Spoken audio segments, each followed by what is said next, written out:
Welcome, chefs, foodies, and students. Welcome to Everybody Knows. I'm Anders. I'm so glad you're here. Let's get started.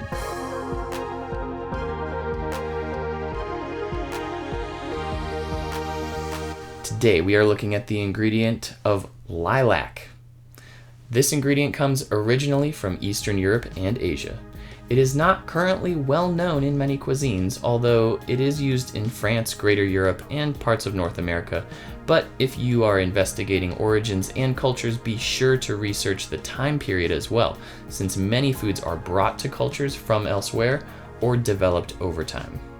When looking at this ingredient, we expect to see really nice little purple flowers that are open, and we expect to not see any critters on them. If the flowers are starting to brown and wilt, then it's a little bit far gone. If the flowers are still shut closed, they might open if kept in water, but otherwise are not quite at their peak yet.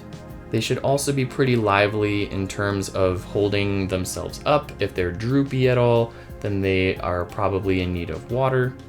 And when we smell these, oh my God, we get this lovely, soft, perfumey, floral aroma.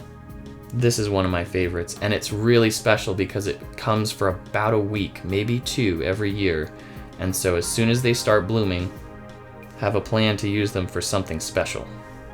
Things to watch out for include the idea that this is a very delicate aroma that really doesn't preserve great and is kind of tricky to get a hold of.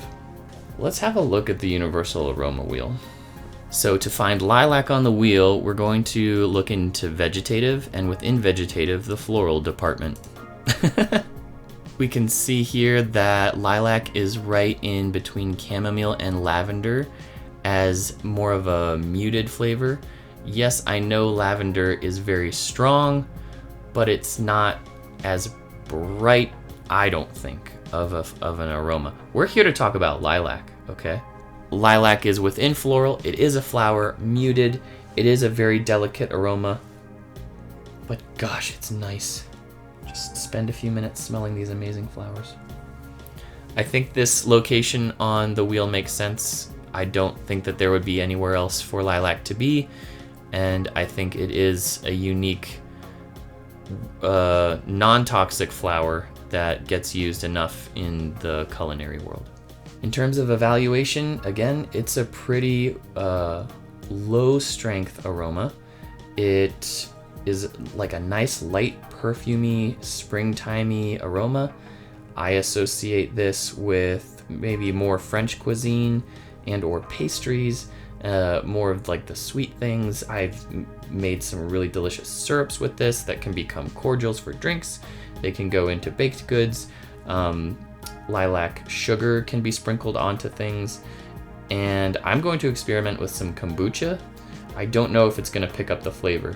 As much as possible, you want to use just the little florets and as little green as possible. If you try and make a hot tea with this, you're just going to get weird green flavors. You have to get the aromas out of this, generally speaking, using a cold method of some kind.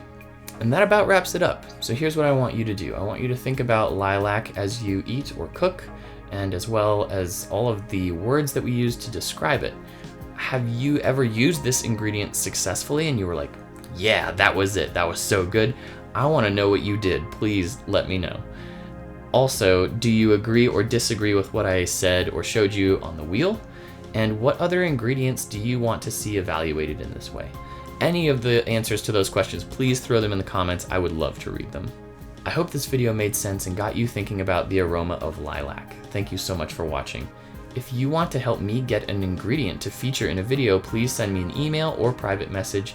If you would like to join the food aroma nerdery, feel free to subscribe and you'll see all my latest vids.